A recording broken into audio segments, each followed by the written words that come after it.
Silakan Evelyn. Ini kita langsung mulai ya? Atau masih mau nunggu teman-teman yang lain? Boleh. Kira-kira mau sampai jam berapa? 16.05? Kita tunggu 5 menit aja ya? Oke.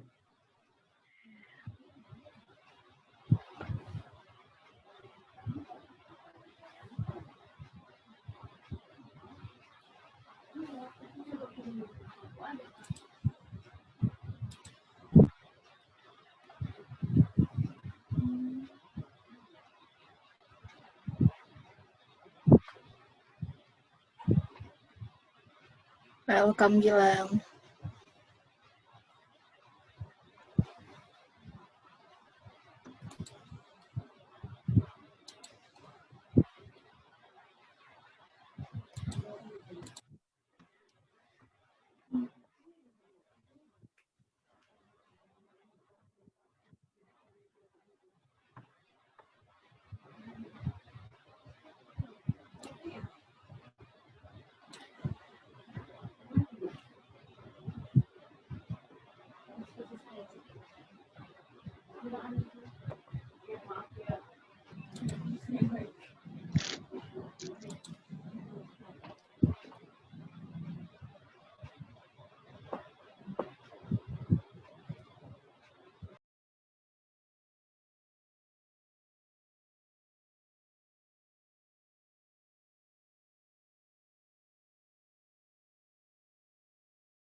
Selamat datang Mas Gali, Gilang. Kita nunggu dulu ya sampai 16.05.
Oke. Shalom buat kita semuanya. Terima kasih buat kesempatannya hari ini. Kita masih bisa berkumpul nih untuk kegiatan Yobel kita.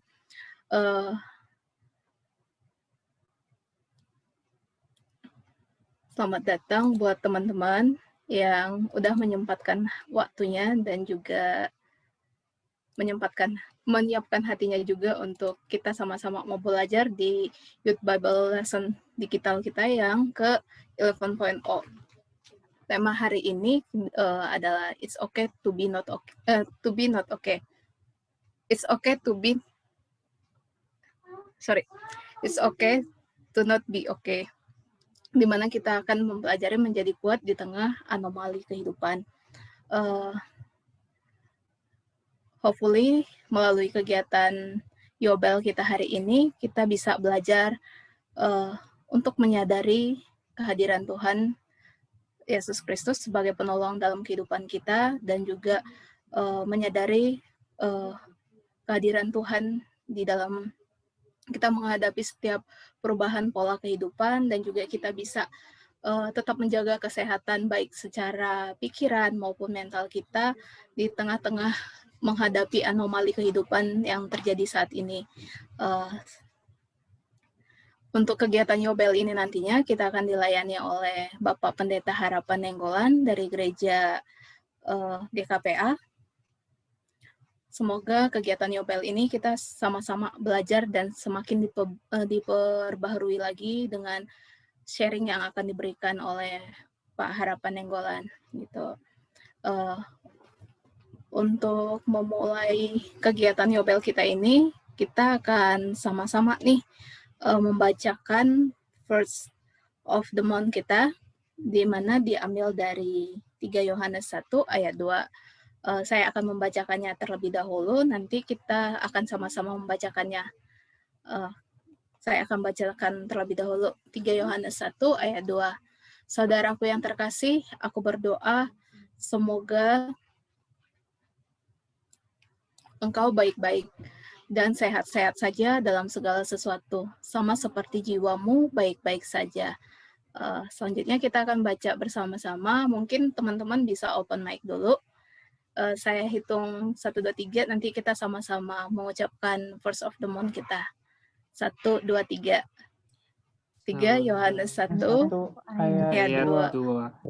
Saudara-saudara yang terkasih, aku berdoa semoga engkau baik-baik dan sehat-sehat saja dalam segala sesuatu, sama seperti jiwamu baik-baik baik-baik saja. saja. Semoga ayat ini bisa kita ingat bahwa orang-orang di sekitar kita, orang-orang yang kita kasihi juga selalu mendoakan kita semoga agar kita baik-baik dan sehat-sehat saja gitu.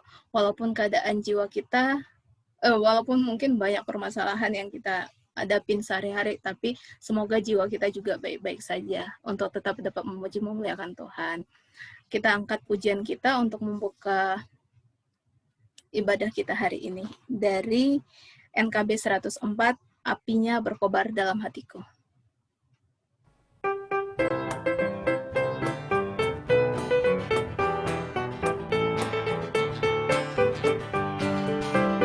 Apinya berkobar dalam hatiku, ku girang karena Yesus yang memberi. Dihangatkan jiwaku, tak perlu ku mengeluh, darahnya membasuh diriku bersih. Apinya terang, jiwaku senang, muliakanlah Tuhanku. Haleluya bergemar, Yesus Raja yang benar, apinya berkobar dalam hatiku.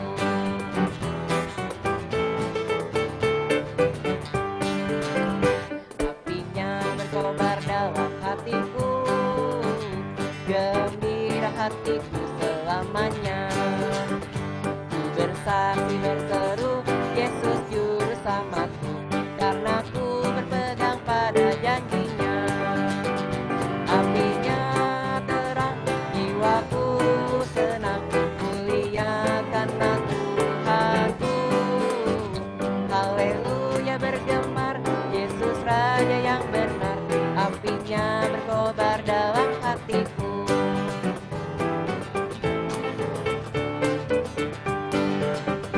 Apinya berkobar dalam hatiku, jiwaku selamat karena kuasanya.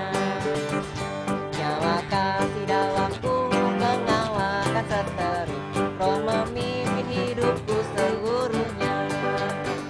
Apinya terang, jiwaku senang, muliakanlah Tuhanku. Haleluya bergemar, Yesus Raja yang benar, apinya berkobar dalam hatiku.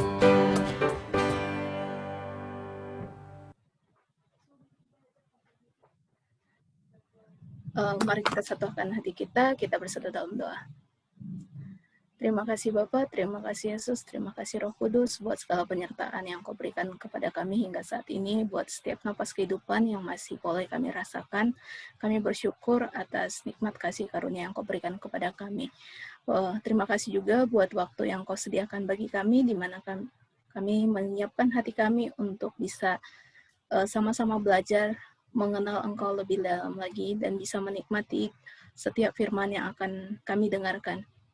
Bapak, dalam kegiatan Yobel ini kami serahkan seluruhnya ke dalam tangan-Mu, Engkau yang tutup bungkus kegiatan Yobel ini, sehingga kami dapat diperbarui satu persatu, dan biarlah nantinya pelayan firman-Mu dapat menyampaikan firman-Mu sesuai dengan seturut dengan keinginan Tuhan saja. Bapak, biarlah Yobel kami ini kami lakukan hanya untuk memuji, memuliakan Tuhan saja. Biarlah ini menjadi persembahan yang hidup bagi Tuhan dan melalui kegiatan Yobel ini juga kami dapat saling menguatkan satu dengan yang lain di keadaan kami saat ini. Bapak, kami menyerahkan seluruhnya, baik peserta maupun pelayan firman-Mu maupun juga petugas hari ini. Engkau yang memberkati acara kami ini. Bapak, Engkaulah yang memberikan juga penyertaan bagi setiap kami, agar baik teman-teman kami yang dalam perjalanan tadi kiranya bisa sampai dengan ketujuan dengan selamat dan dapat mengikuti kegiatan Yobel ini dengan baik juga Bapak. Bapak, Engkau yang juga menyempurnakan, Engkau yang menjauhkan kegangguan dari kami untuk kelancaran kegiatan kami hari ini. Engkau yang tutup bungkus semuanya ya Bapak. Bapak, kami serahkan kegiatan kami ini hanya ke tangan-Mu, Engkau yang turut bekerja di dalamnya. Terima dan sempurnakan doa kami ini melalui anak Yesus Kristus, kami berdoa mengucap syukur. Haleluya, amin.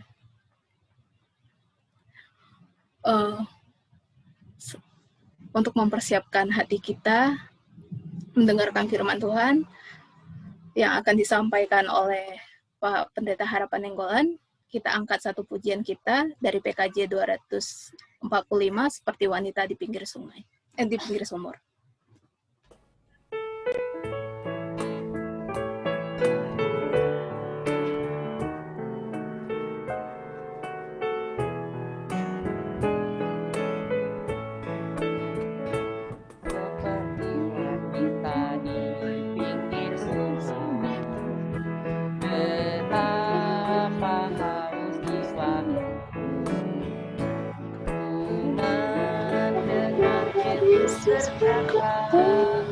Minumlah air hidup yang kekal, ya Tuhanku, beri aku minum dan puaskan haus jiwaku.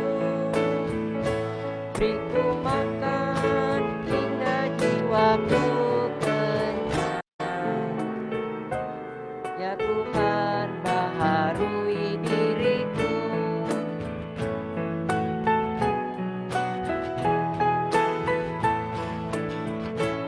Hai saudara, bila jiwamu haus, yang fana jangan kau kejar. Kau pasti diselamatkan Tuhan bila engkau berdoa padanya. Ya Tuhanku, beri aku minum dan puaskan haus jiwaku. Beriku makan hingga jiwaku kenyang, ya Tuhan baharui diriku.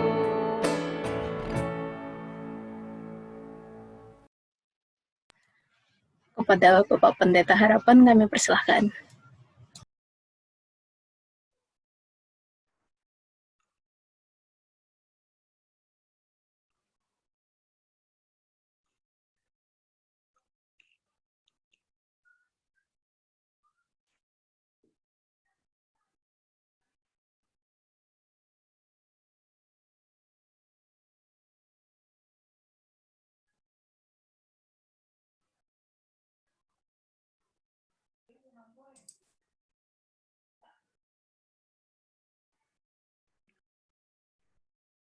Mari kita berdoa.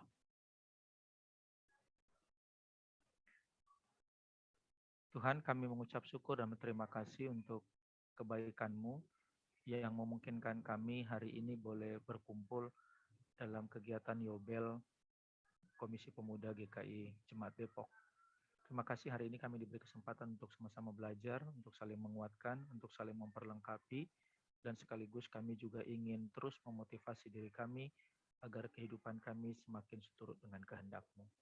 Berkatilah jaringan yang akan kami gunakan, biarlah kami bisa mendengarkan dengan jelas, dengan baik, sehingga Yobel pada sore hari ini juga boleh sungguh-sungguh menjadi berkat bagi kami semua. Dalam nama Tuhan Yesus kami sudah berdoa. Amin.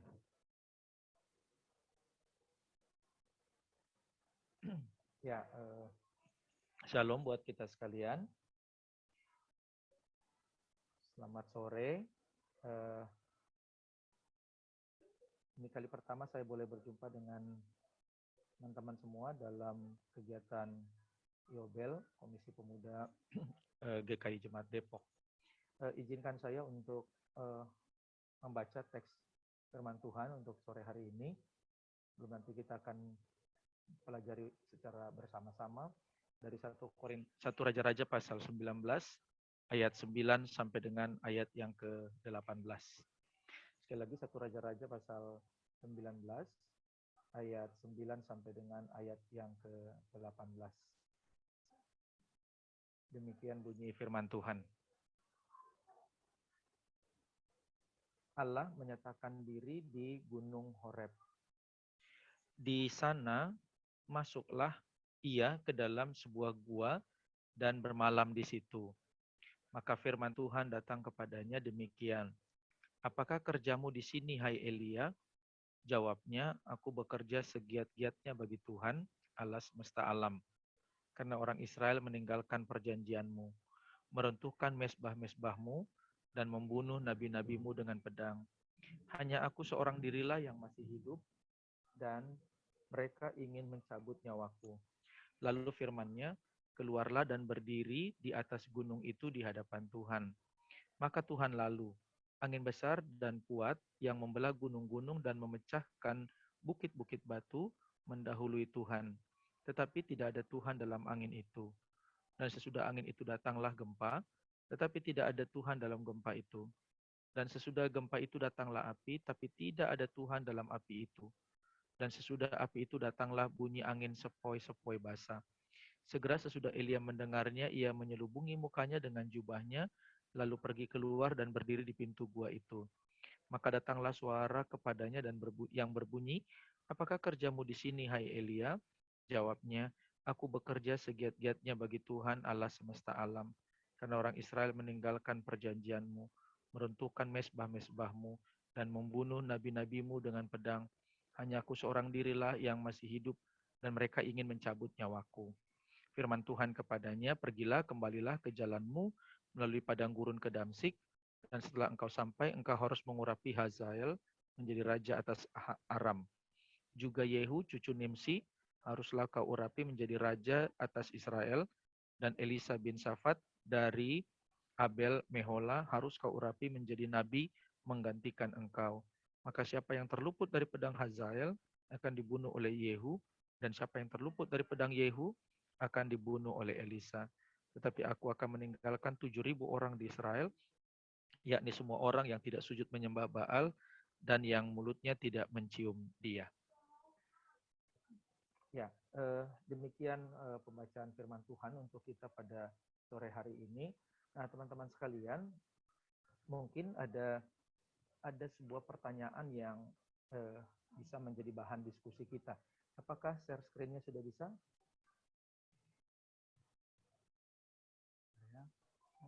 Bisa Pak Harapan, silakan. Ya. Oke. Ya. Mungkin teman-teman bisa memberi masukan atau pandangan atau tanggapan kepada saya tentang poin yang pertama. Ini ya. Ada nggak di antara kita yang pernah mengalami perasaan tertekan, stres atau jenuh Ada yang mau berbagi pengalaman kira-kira? Ada yang pernah mengalami hal seperti ini? Perasaan tertekan, stres atau jenuh, itu sebetulnya bisa dialami oleh siapapun dan di mana saja sebetulnya ya. Jadi tidak melulu hanya bicara soal kepribadian, tapi juga sebetulnya di tempat pekerjaan, ya, under pressure dan sebagainya. Kemudian juga ada orang-orang yang stres karena mungkin ritme perjalanan kehidupannya ya sejak dahulu ya seperti itu aja, gitu ya. Jadi tidak ada perubahan apa-apa, seolah-olah hanya siklusnya hanya seperti itu. Dan kemudian dampaknya juga orang bisa mulai menjadi jenuh dalam kehidupannya. Nah, ada di antara teman-teman yang pernah mengalami seperti ini, kira-kira? Ada yang mau berbagi pengalaman? Boleh, silahkan, kita pasti punya waktu beberapa menit ke depan. Atau seperti apa perasaan teman-teman ketika ada juga misalnya skripsi nggak kelar-kelar gitu ya. Ya, skripsi tesisnya nggak kelar-kelar karena selalu berbeda pendapat dengan dosen. Ya, yang kita buat begini, yang dosen mau begini, nggak ketemu. Ujung-ujungnya kita juga yang stres. Atau ada hal-hal lain yang membuat teman-teman mengalami tekanan dalam hidup. Adakah yang mau berbagi pengalaman buat kita? Suara saya bisa didengar dengan jelas ya? Bisa Pak, cuman tadi agak kecil karena mic-nya baik. kejauhan kayaknya. Kejauhan, oke baik. Saya deketin ya. Nah, jadi mungkin itu pertanyaan pertama. Bisa saja tekanan itu, kejenuhan itu muncul bukan hanya karena ada persoalan dalam hidup kita, tapi juga bisa disebabkan karena siklus kehidupan, ya, aktivitasnya itu rutin, monoton gitu ya. Bangun pagi begini, siang begini, sore begini, dan yang lain sebagainya.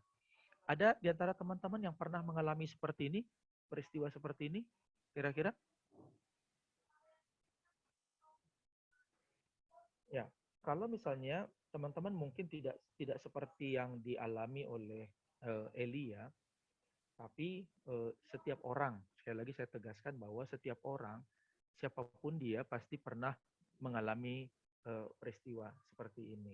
Nah, kalau ditanya, menurut teman-teman, kalau kita sedang mengalami stres, kalau kita mengalami kejenuhan, kalau kita mengalami tekanan, kira-kira apa sih yang bisa kita lakukan? Coba. Sepanjang hampir 1 tahun kita ada di rumah, ya, ibadahnya di rumah, bekerjanya dari rumah, itu bukan tidak mungkin membuat orang jenuh dan stres. Bukan hanya orang dewasa, bahkan anak-anak juga mengalami hal yang sama, gitu ya. Adakah di antara kita yang pernah mengalami peristiwa seperti itu?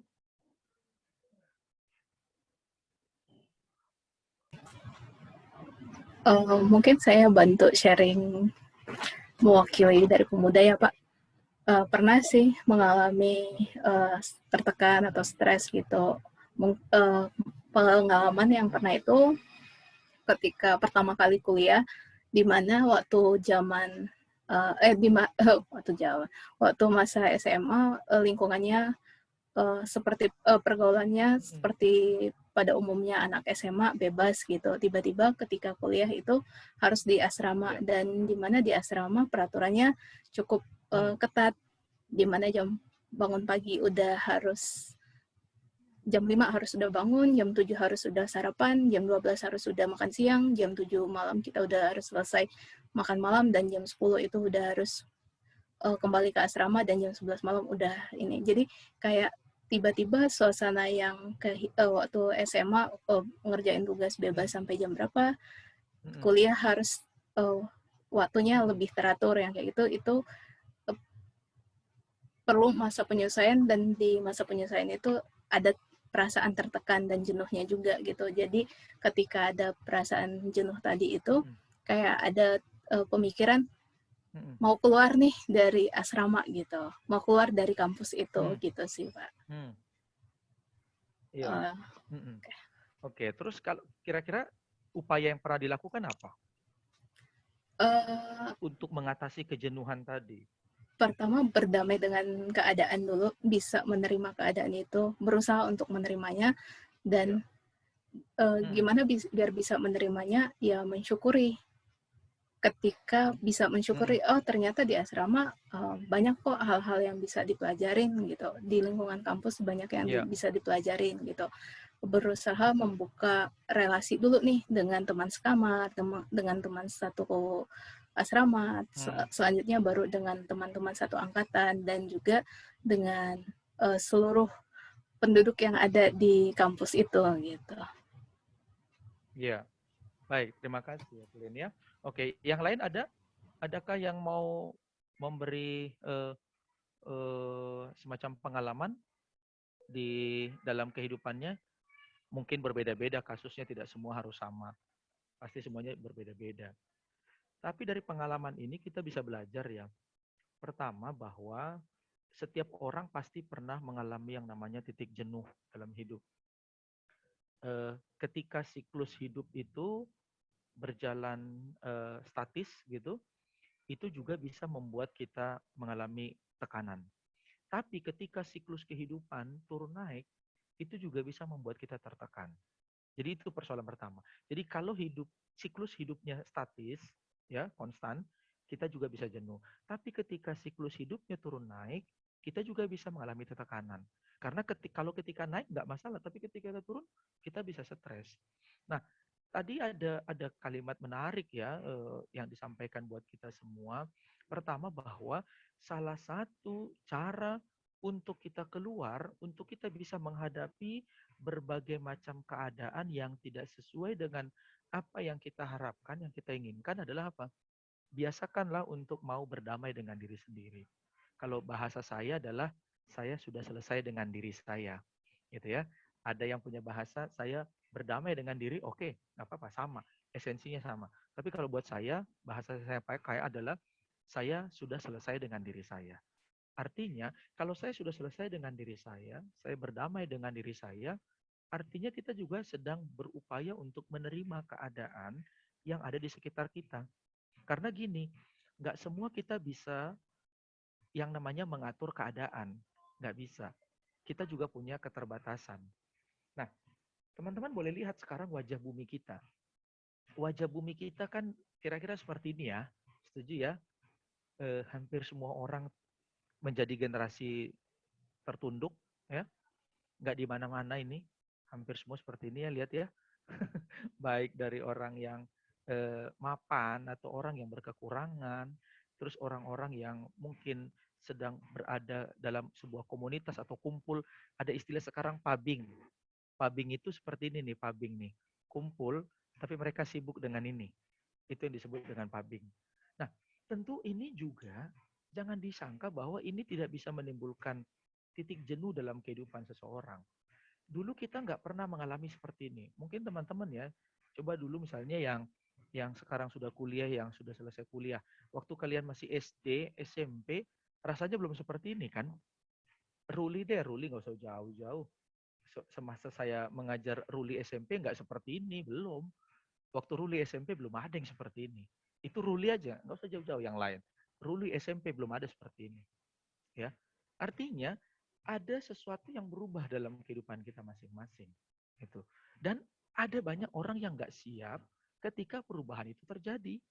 Gitu. Nah, teman-teman sekalian, yang kedua juga ini keadaan kita sekarang.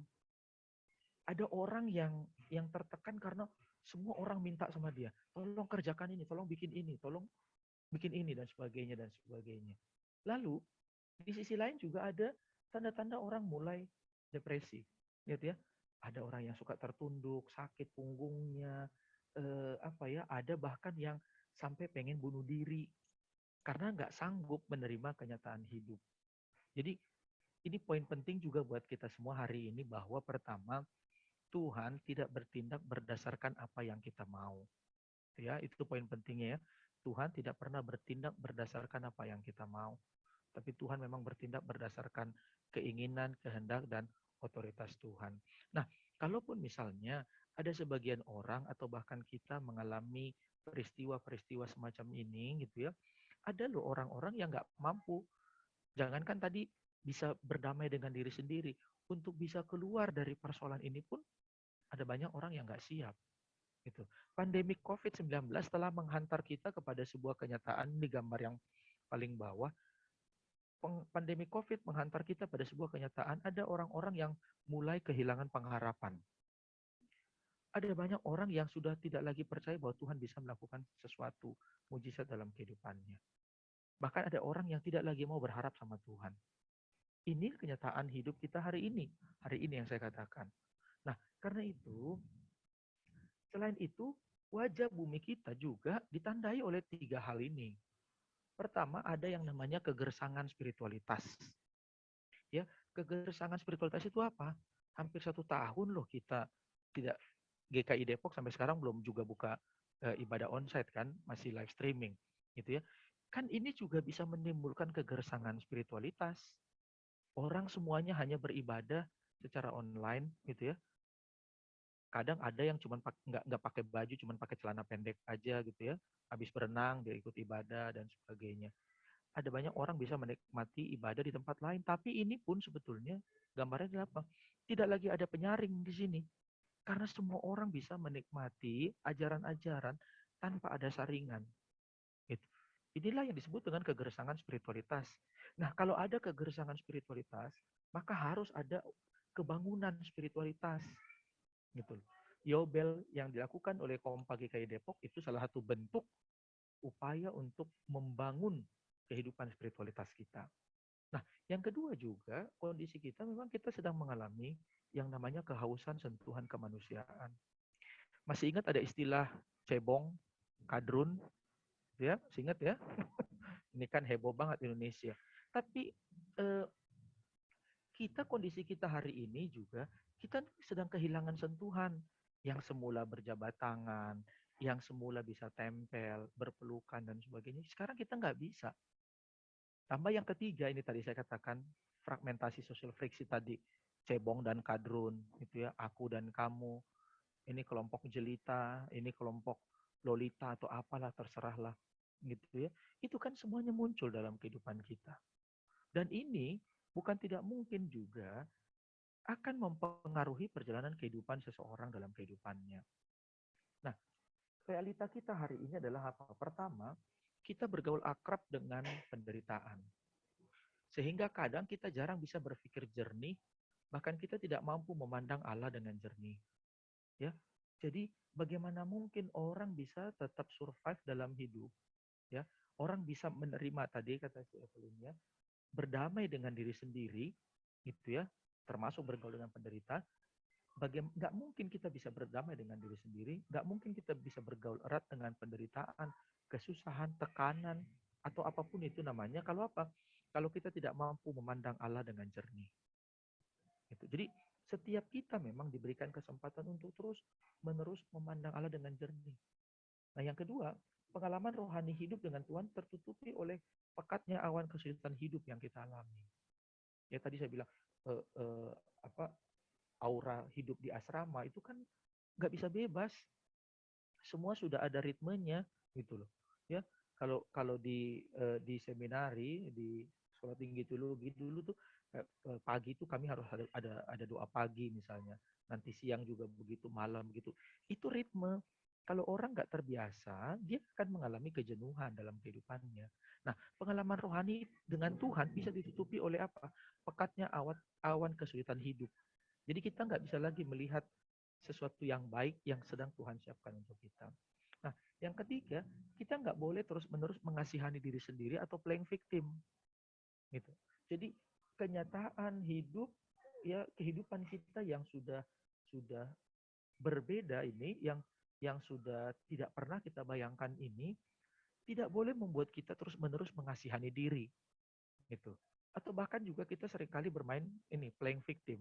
Bermain menempatkan diri jadi korban.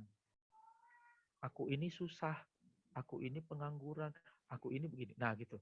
Itu kan playing victim sekali. Enggak, jangan bangga dengan kesusahan. Enggak. Tapi berusaha untuk keluar dari kesusahan itu. Jangan selalu mengasihani diri sendiri. Gitu. Karena itu juga bukan jalan keluar yang terbaik. Gitu. Jadi semua orang punya kesulitan loh. Tapi setiap orang berbeda cara untuk menyelesaikan persoalannya. Nah, yang keempat, kita harus membuka mata iman dan menerima kehendak Tuhan agar kita mendapatkan kekuatan iman untuk menghadapi kenyataan hidup yang tidak lazim. Jadi untuk mewujudkan tema it's okay to not be okay, itu sebetulnya butuh apa?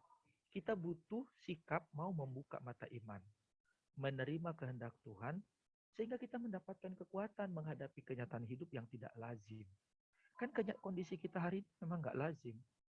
Pandemi COVID-19 bagi sebagian orang itu katanya menghancurkan, melululantakkan kehidupan seseorang. Tapi coba lihat contoh ya, ini saya ambil contoh aja. Contoh yang paling sederhana, dampak pandemi COVID-19. Kata sebagian orang, pandemi COVID-19 itu mengacaukan kehidupan umat manusia. Betulkah mengacaukan? Melululantakkan, iya. Yang pertama adalah apa? Semapan-mapannya kehidupan perekonomian, usaha atau apapun bisnis yang kita lihat di hari-hari lalu, pandemi COVID-19 melululantakkannya dalam tempo 1 tahun ini. Ya, teman-teman bisa lihat semua kan, bagaimana bisnis-bisnis besar itu semua bisa hancur hanya dalam kurun waktu 1 tahun. Nggak ada yang tahu. Tapi daripada kita lihat misalnya COVID ini hanya sekedar mengacaukan hidup, kenapa kita nggak lihat COVID itu sebagai sesuatu yang menata ulang kehidupan kita? Ya kan? Coba lihat, apa yang disebut menata ulang? Kehidupan kita kan jauh lebih normal ya. Coba lihat dulu. Dulu kita nggak pernah olahraga. Sekarang orang semuanya beli sepeda. Ya kan? Beli sepeda, keluarga, bapaknya, mamanya, kakaknya, adiknya, semua beli sepeda. Dulu mah pada pengen beli motor. Oh, pengennya NMAX mah. Oh iya, dulu. Sekarang udah enggak. Pengennya sepeda. Makanya tukang sepeda paling laku sekarang. Coba lihat. Sepeda-sepeda yang dulu nganggur, digantung di rumah, kemarin diservis supaya bisa dipakai. Itulah dampak pandemi COVID. Jadi bukan hanya sekedar mengacaukan. Gitu. Nah, yang kedua juga, kenapa disebut menata ulang? Karena selama ini, kita nggak peka loh akan kehadiran orang lain. Betul kan? Kita nggak peka, kita cuek sama kehadiran orang. Makanya tadi saya bilang saya pakai istilah pubbing itu, pubbing. Kita nggak peduli kok sama orang lain, bahkan orang-orang di sekitar kita. Tapi pandemi COVID-19 mengajar kita betapa pentingnya mereka. Nah, yang tidak lazim tadi apalagi nih? COVID bukan hanya sekedar mengancam kita, tapi juga mengajar kita untuk apa? Selama ini kita malas loh untuk memperhatikan tubuh kita sendiri ini. Ya kan? Kita kerja dari pagi sampai malam, semuanya. Sampai kita nggak punya waktu untuk istirahat. Kalau badan kita capek, kita nggak peduli.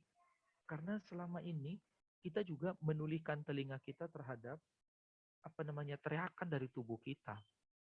Nah, yang ketiga juga, COVID ini mengingatkan kita bahwa dia bukan hanya merampas pekerjaan kita, tapi juga mengingatkan kita betapa pentingnya kehadiran keluarga. Ya, mungkin bisa jadi selama ini keluarga itu ya di rumah udah kayak hotel, datang malam tidur pulang, pergi lagi begitu. Tapi COVID ini kan mengingatkan kita bahwa dia ternyata memang keluarga itu penting. Nah, yang terakhir juga pandemi COVID mengingatkan kita semua bahwa ada ruang gerak kita yang selama ini terbelenggu, gitu ya, membelenggu kita. Nah, sekarang kita disadarkan bahwa ternyata secanggih-canggihnya teknologi, dia juga punya keterbatasan. Ya, coba lihat ibadah live streaming kita, kadang suaranya hilang atau kadang jaringannya jelek seperti yang kita alami hari ini. Bisa jadi hal-hal seperti itu muncul dalam hidup kita. Nah, tema kita hari ini tentang anomali kehidupan ya. Menjadi kuat di tengah anomali. Apa sih anomali itu? Anomali itu ada yang disebut dengan ketidaknormalan, gitu. Ya, ketidaknormalan. Nggak biasa, nggak seperti kemarin, iya, lain hidup kita. Bayangin tiap hari orang harus pakai masker kok, gitu ya. Pendeta kalau mau khotbah juga harus pakai masker, pakai sarung tangan, gitu ya. Sekarang yang di kantong orang bukan lagi duit sama dompet, tapi hand sanitizer. Itu kan maksudnya bukan nggak pernah kita bayangkan hidup kita seperti itu. Ada yang pernah membayangkan nggak? Sebelum COVID dulu, saya masih pernah stok hand sanitizer itu di rumah ada 4, gitu ya. Begitu COVID muncul, wah, semua rebutan. padahal sebelumnya nggak ada yang mau. Yang kedua, anomali juga berarti ada penyimpangan atau kelainan. Apa ini? Lihatlah perjalanan kehidupan umat manusia hari-hari ini. Ya, kekerasan demi kekerasan, ya, kemudian korupsi dan sebagainya. Ya, kalau sekarang coba lihat sebentar banget kita gampang main pukul-pukulan, sangat mudah emosi kita terpantik di jalanan ya, senggol motor, mobil, segala macam. Itu makin kesini coba lihat tuh hidup kita. Kita ini rapuh gitu, sangat-sangat rapuh. Nah, karena itulah yang disebut dengan anomali kehidupan adalah sebetulnya bagaimana kita tetap eksis, tetap survive di tengah-tengah kehidupan yang yang tidak seperti sebelumnya, gitu loh. Yang sudah berbeda relasinya, yang semula dulu kita lebih banyak perjumpaan secara ragawi, secara physically. Sekarang kita terbatas, semuanya harus secara online, live streaming. Nah, maksud saya adalah mampu nggak kita tetap menjaga kehidupan spiritualitas kita di tengah-tengah keadaan tadi? Mampu nggak sih kita tetap menjaga relasi kita dengan bersama anggota Komisi Pemuda GKI Depok, meski kita nggak bisa ketemu, meski fisik kita berjauhan, itu maksudnya. Tetapkah kita menjaga persahabatan, ya, cinta kasih, meski kita nggak bisa berinteraksi seperti sedia kala, gitu. Itu loh yang dimaksudkan dengan tetap kuat, menjadi kuat itu di tengah anomali kehidupan. Jadi jangan physical distancing, social distancing ini menjadi alasan pembenaran untuk banyak cowok-cowok jadi ghosting, gitu ya. Ya, banyak kan cowok-cowok sekarang ghosting juga, pacaran, tapi tiba-tiba hilang, gitu ya. Nggak ada kabar, hilang, itu putus enggak, jalan terus juga nggak tahu, pokoknya ghosting aja. Akhirnya coba lihat sekarang, istilah-istilah itu kan jadi tren dalam kehidupan kita kan, yang ghosting lah, yang pubbing lah, yang apalah, banyak gitu. Dan ini nggak pernah kita bayangkan sebelumnya seperti sekarang ini. Karena alasan physical distancing, jadi malam minggu nggak pernah ngapel, iya. Akhirnya ngapel, tapi nggak ngapel ke rumah pacar orang diapelin. Ya sama aja tuh. Ya nggak seperti itulah. Kan itu kan kenyataan hidup kita. Jadi mampukah kita mempertahankan itu dalam hidup? Nah, sekarang coba kita lihat teks ini dengan baik. Teks ini kalau kita cermati, ini kan pengalaman hidup Elia, ya. Tantangan, kesulitan, tekanan, stressing yang dihadapi oleh Elia sebenarnya jauh lebih besar daripada apa yang kita alami. Kalau teman-teman lihat dalam ayat 2 sampai ayat 4 ya, dikatakan begini. Maka Isabel menyuruh seorang suruhan mengatakan kepada Elia, beginilah kiranya para Allah menghukum aku, bahkan lebih lagi daripada itu, jika besok kira-kira pada waktu ini aku tidak membuat nyawamu sama seperti nyawa salah seorang dari mereka itu. Maka takutlah ia lalu bangkit dan pergi menyelamatkan nyawamu. Pertama apa? Elia mengalami ancaman. Gitu ya. Jadi kalau kayak kita kan hari ini kita seringkali mengalami bullying. Ya, dibully kita. Ada pendeta foto sama jemaat nggak pakai masker udah dibully itu. Hati-hati upload gitu ya di IG, di Facebook pasti dibully. Teman-teman juga sama gitu ya. Kalau kita lagi kumpul begitu di foto upload tanpa masker dibully orang kita. Elia juga dibully, dia mau diancam, mau dibunuh gitu. Kenapa dia mau dibunuh? Tentu karena ada alasannya kan di sini gitu. Nah, kemudian yang kedua, kalau kita cermati apa yang Elia lakukan dalam menghadapi masa tekanan tadi. Gitu. Kalau misalnya kita dalam posisi Elia, apa yang kita lakukan? Elia ternyata apa? Dia justru mengambil jalan pintas. Dia lari dari masalah. Dia pergi ke gua. Dia bersembunyi. Bayangkan. Dari sini apa yang mau kita pelajari? Lari dari masalah itu bukanlah jalan keluar yang terbaik. Menghindar dari masalah bukan jalan keluar yang terbaik. Gentle lah gitu loh. Hadapi masalahnya. Sekecil, seberat, apapun bentuk masalah itu hadapi. Nah Elia kan, padahal Elia ini adalah seseorang yang sungguh-sungguh memang sudah dipersiapkan oleh Tuhan. Nabi Tuhan kok dia. Artinya kan Tuhan melindungi dia, menjaga dia. Tapi Elia justru lebih mengedepankan apa itu dirinya sendiri, ketakutannya, gitu ya, kekhawatirannya. Padahal apa yang dikhawatirkan oleh Elia belum tentu terjadi. Terjadi enggak dalam teks ini? Enggak, belum dalam teks ini ya, belum. Bahkan Elia justru bisa menjadi menjadi contoh, menjadi teladan bagi yang lainnya.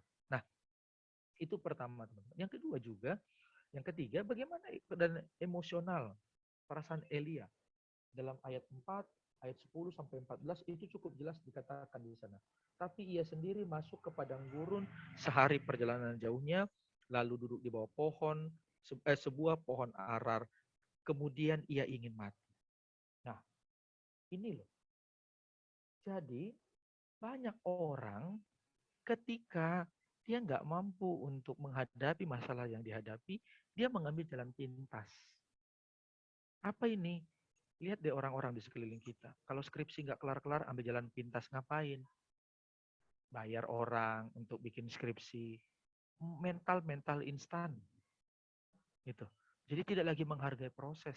Padahal Tuhan tidak melulu soal melihat hasil, tapi prosesnya. Jadi Elia dalam teks ini juga sama. Jadi Elia dalam emosionalnya tadi dia malah memilih untuk apa? Dia mengambil jalan pintas, mau bunuh diri. Tapi kan nggak itu yang diinginkan oleh Tuhan. Bunuh diri tidak pernah menyelesaikan masalah. Gitu. Nah, lalu apa yang Allah lakukan untuk memulihkan keadaan Elia? Dalam ayat 5 sampai 9 dikatakan demikian. Sesudah itu ia berbaring di bawah pohon arar itu, tapi tiba-tiba seorang malaikat menyentuh dia serta berkata kepadanya, bangunlah, makanlah. Ya, dalam ayat 7 menyentuh dia, bangunlah dan makanlah. Ayat 8, bangunlah Elia lalu makan dan minum. Dan oleh kekuatan makanan itu ia berjalan 40 hari, 40 malam lamanya menuju Gunung Horeb. Artinya apa? Apa yang Allah lakukan? Allah menyentuh pribadi Elia, lalu menyuruh dia makan. Sama.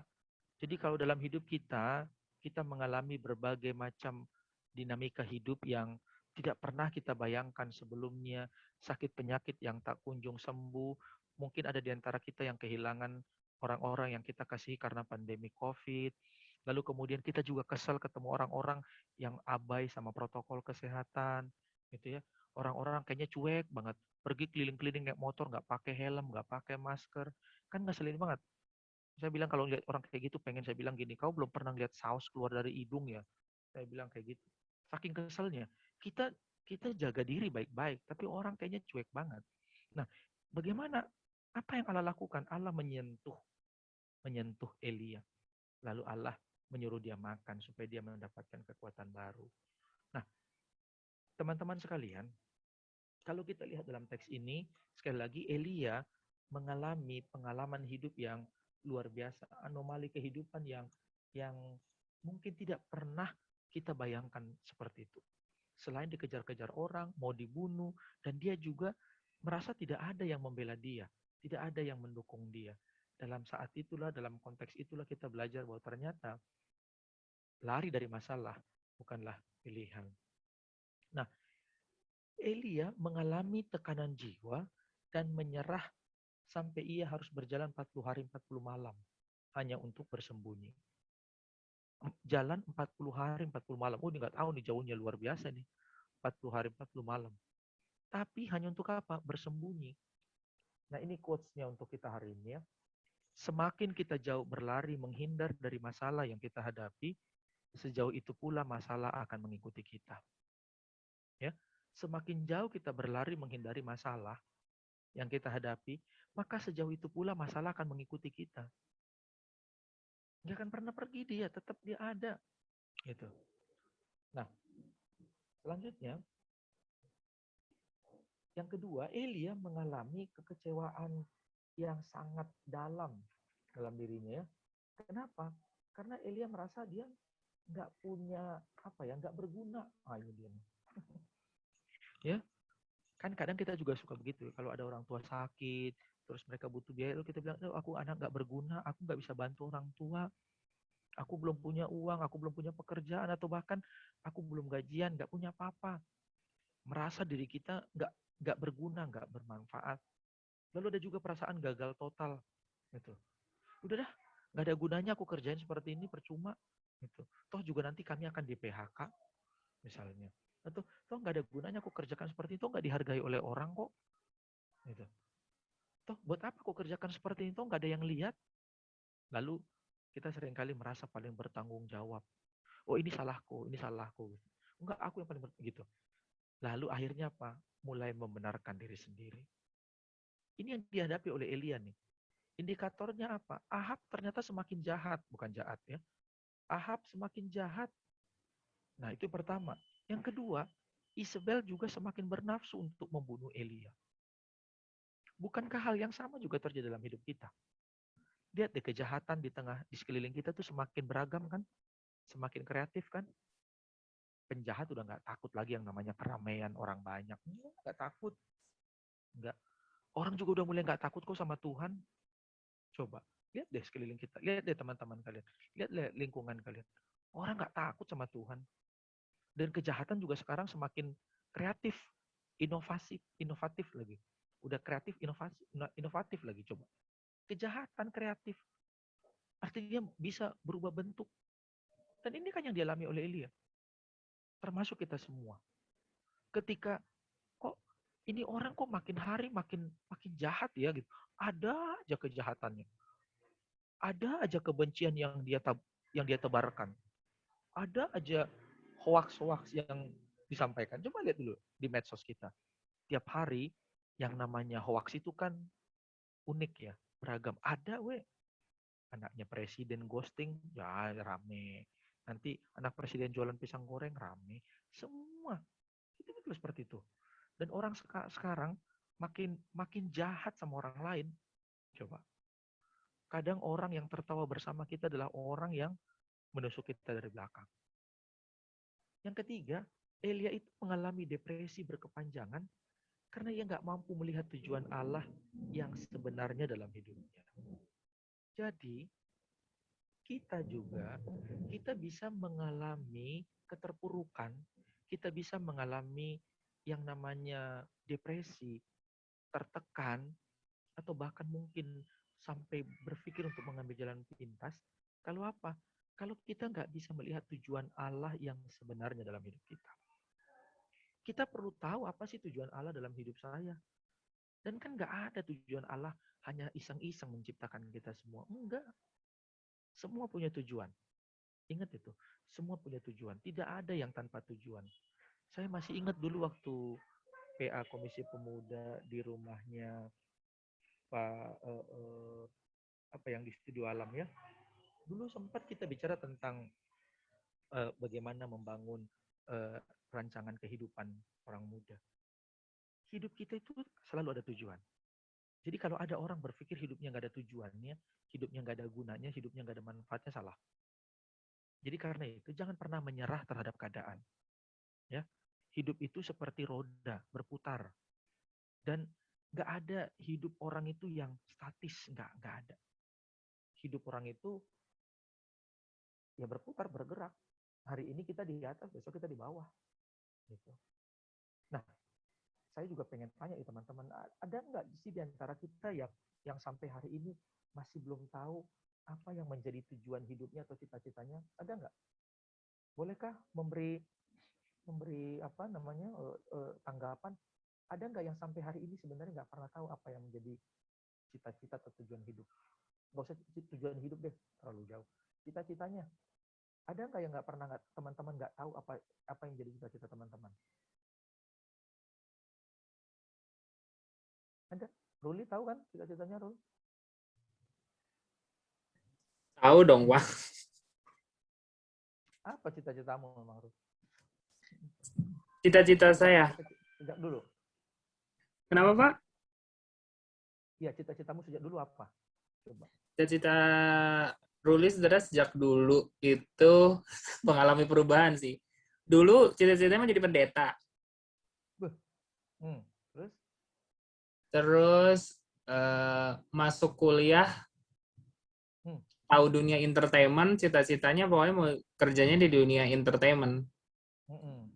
Itu ya. 180 derajat, Pak. Oke.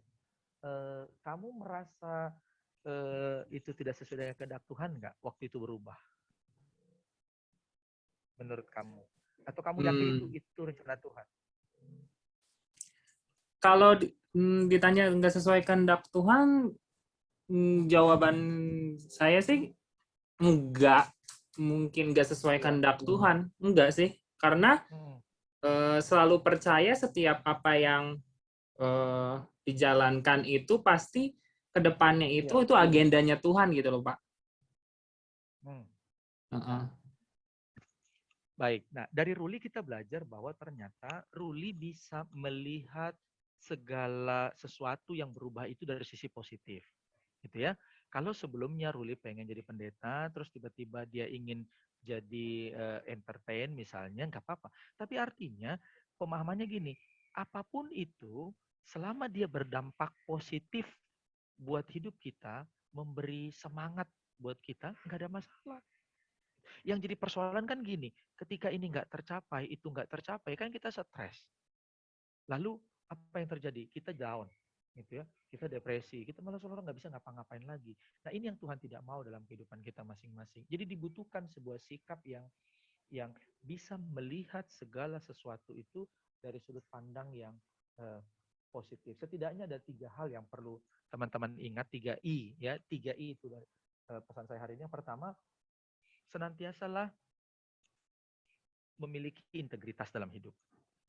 Itu poinnya. Jadi kalau orang memiliki integritas, kesesuaian antara apa yang diucapkan dengan apa yang dilakukan, artinya dia juga sedang menularkan nilai-nilai positif dalam hidup. Yang kedua adalah milikilah inovasi dalam hidup. Jadi kalau yang ini nggak bisa, kan masih ada alternatif lain. Gitu. Nah, pemahaman kita dalam hidup gini, cita-cita itu kan kadang bisa berubah. Bisa berubah. Tapi yang perlu dilihat gini, sebenarnya apa sih tujuan dampak dari cita-cita saya yang akan saya capai ini? Kalau cita-cita saya jadi politikus, tujuan saya apa? Apakah hanya karena pengen dapat uang banyak atau memang mau berdampak, memberi dampak positif untuk masyarakat, konstituen saya dan sebagainya? Kan itu yang paling penting. Nah, itu makanya dari Elia ini kita juga belajar bahwa ternyata ketika Elia mengalami depresi, Tuhan membukakan matanya untuk mereview kembali tujuan hidupnya.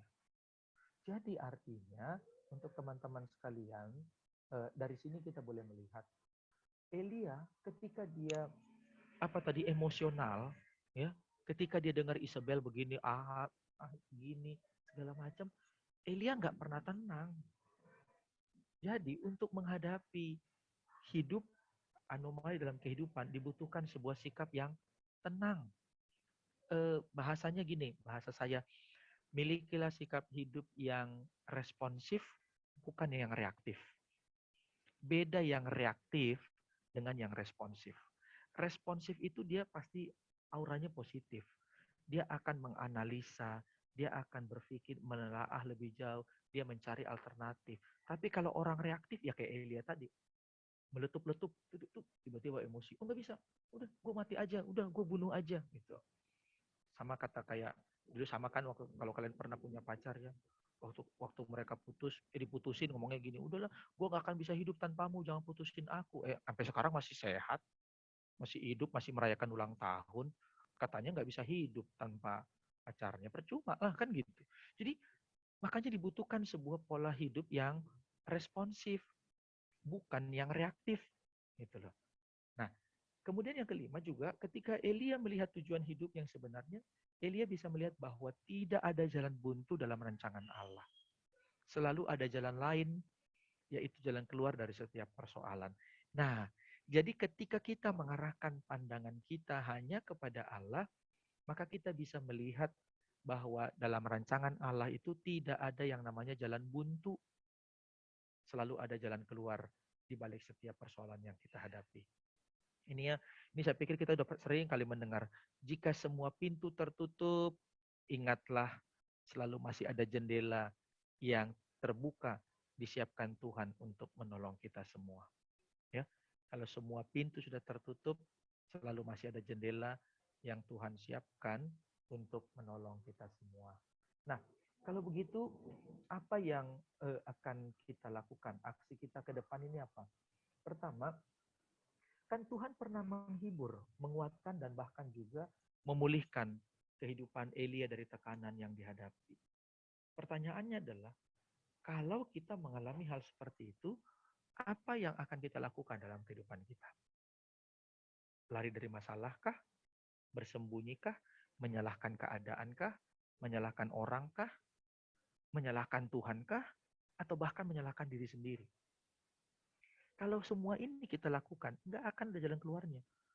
Menyalahkan orang, menyalahkan diri sendiri, terutama apalagi menyalahkan Tuhan, nggak akan ada dampak apapun dalam kehidupan kita masing-masing. Percuma.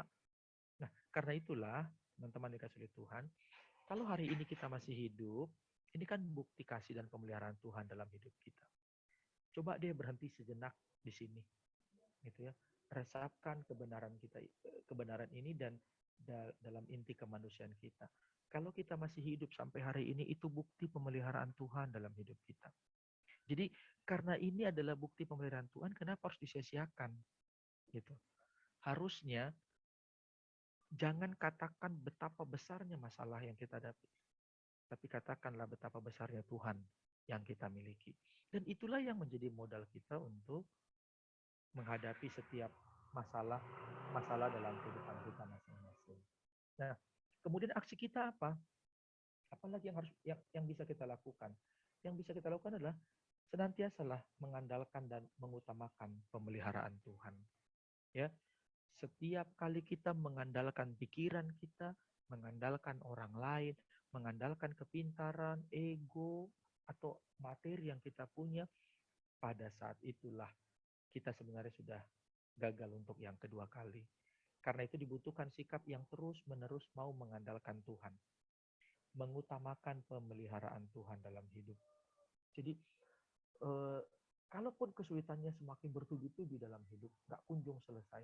Selama kita mengandalkan dan mengutamakan Tuhan, masalahnya selesai? Belum. Masalahnya belum selesai. Tapi setidaknya kita bisa mendapatkan kekuatan baru dari Tuhan untuk menghadapi setiap masalah dan pergumulan tersebut.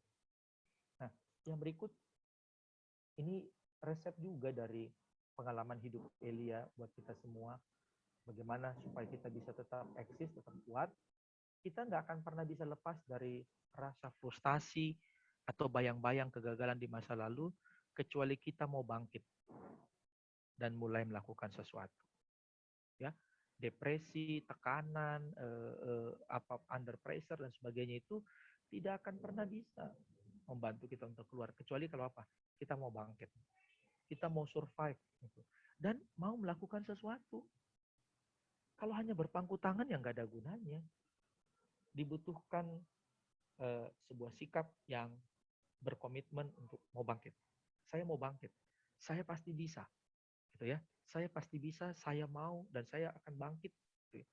Saya akan keluar dari keterpurukan ini. Dan saya akan terus mengandalkan pertolongan dan penyertaan Tuhan dalam hidup saya.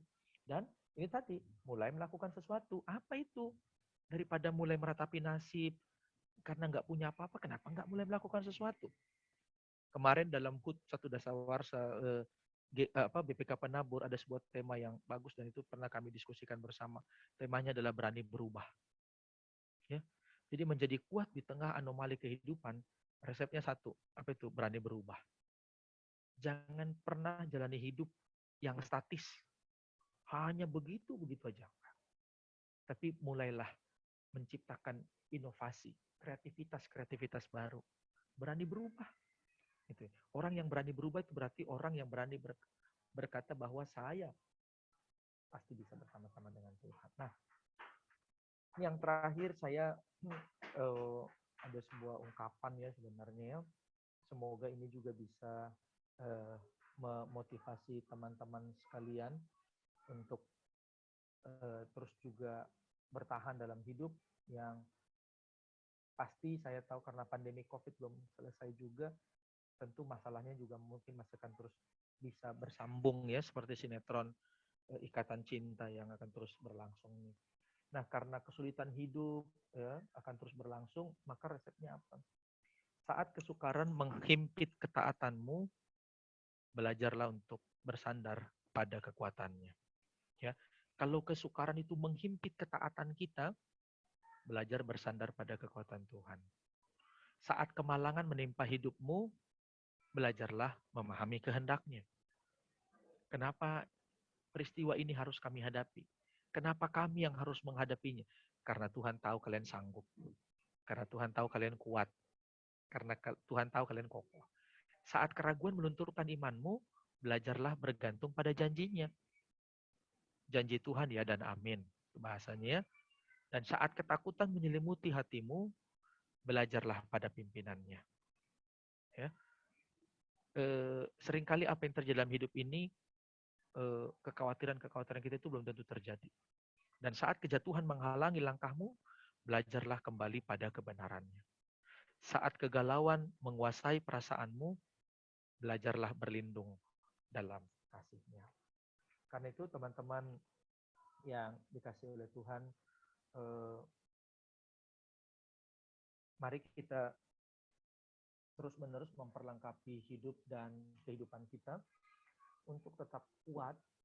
Saya juga yakin bahwa hidup kita nggak semudah membalikkan tangan ya. Tapi setidaknya, kalaupun hidup kita tidak semudah membalikkan tangan, kita percaya bahwa selalu ada pelangi di balik hujan yang Tuhan siapkan untuk kita. Karena itu dibutuhkan pertama adalah ketenangan. Ketenangan menghadapi, menyesuaikan diri dengan kehidupan yang tanda kutip tidak normal hari-hari ini. Yang berbeda dari lazimnya atau kebiasaan kita. Selain ketenangan, yang kedua, dibutuhkan sikap yang responsif dan bukan yang reaktif. Ya, responlah segala sesuatu dari sudut pandang yang positif. Ya, jangan juga suka gibah sama orang, suka ngomongin orang, menjelek-jelekan orang. Nggak usah. Itu nggak kerjaan kita yang begituan.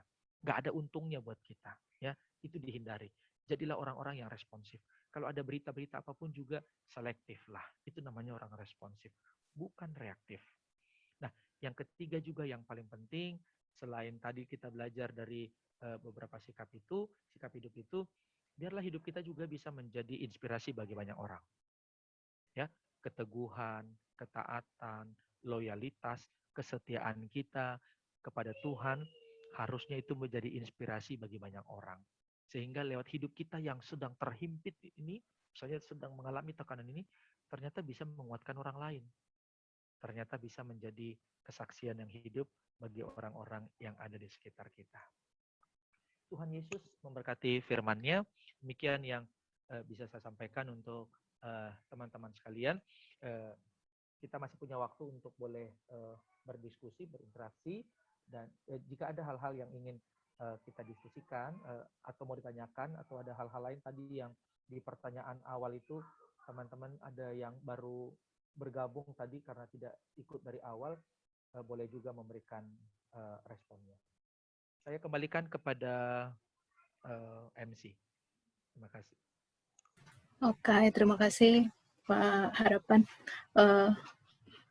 Sungguh ini sih membuka banyak hal baru dan ya kembali diingatkan lagi untuk kehidupan kita. Jangan mau stuck di satu titik di mana kita harus mau keluar tuh dari titik itu. Karena tadi di awal kita udah diingatkan juga kalau kehidupan kita ini maupun yang mungkin kita merasakan itu dinamis, tetap ada titik jenuhnya. Maupun itu statis, tetap juga ada titik jenuhnya gitu.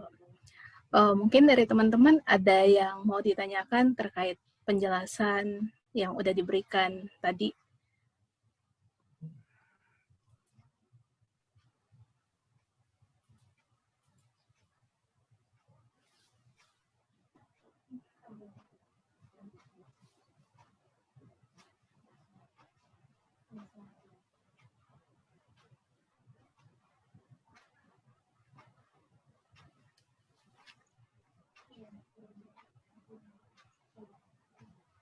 Mungkin dari teman-teman ada yang mau sharing nih, apakah sekarang lagi mengalami mengalami perasaan tertekan itu atau stres atau jenuh gitu. Apalagi kegiatan kita yang kuliahnya tidak bertemu nih langsung dengan dosen, nggak bertemu dengan teman-teman gitu. Yang kerja juga gitu, kebanyakan masih menjalankan WFH gitu. Nah, ini sekedar contoh aja dulu ya buat teman-teman semua ya. Tentu nggak semua mungkin mengalami hal seperti yang saya alami. Seperti saya misalnya, saya kadang bisa mengalami kayak tekanan kalau misalnya, kalau kayak sekarang kan, kalau ibadahnya online, pasti semuanya harus menyiapkan PowerPoint, gitu ya. Itu kan agak berbeda dengan yang namanya hanya menyiapkan khotbah. Kalau menyiapkan khotbah beda dengan menyiapkan materi seperti ini. Jadi kadang tanpa sadar sebetulnya dalam hidup kita masing-masing ada loh tekanan-tekanan yang skalanya kecil tadi, gitu ya, Pelin ya. Jadi nggak semelulu skalanya besar, ada skalanya kecil gitu. Cuman karena ini ditunggu, itu juga bisa mempengaruhi kehidupan seseorang. Jadi bukan tadi sudah diterangkan ya, bukan hanya yang besar. Saya sekali lagi bilang bukan hanya hal-hal yang spektakuler, tapi hal-hal yang kecil saja pun sebetulnya bisa mempengaruhi diri kita masing-masing.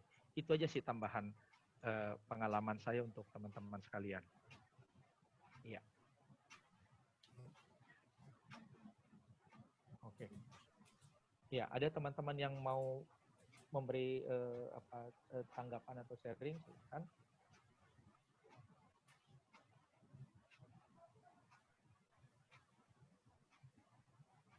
Iya.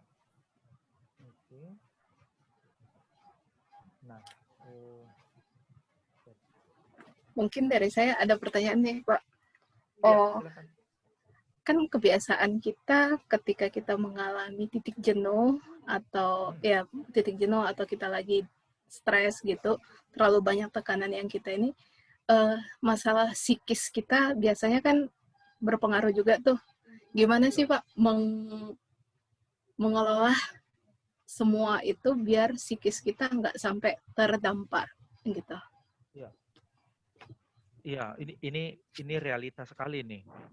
Masih lebih mudah menyembuhkan sakit fisik daripada psikis, gitu ya. Itu dulu poin pentingnya. Lebih mudah menyembuhkan penyakit yang fisik daripada psikis, karena psikis itu kejiwaan. Nah, kalau kami dulu di STT Jakarta pernah belajar begini, kalau mau jujur, kita seringkali mengalami tekanan karena semuanya bertubi-tubi kan. Tapi kita nggak pernah tahu apa sebetulnya yang membuat kita mengalami tekanan yang begitu hebat.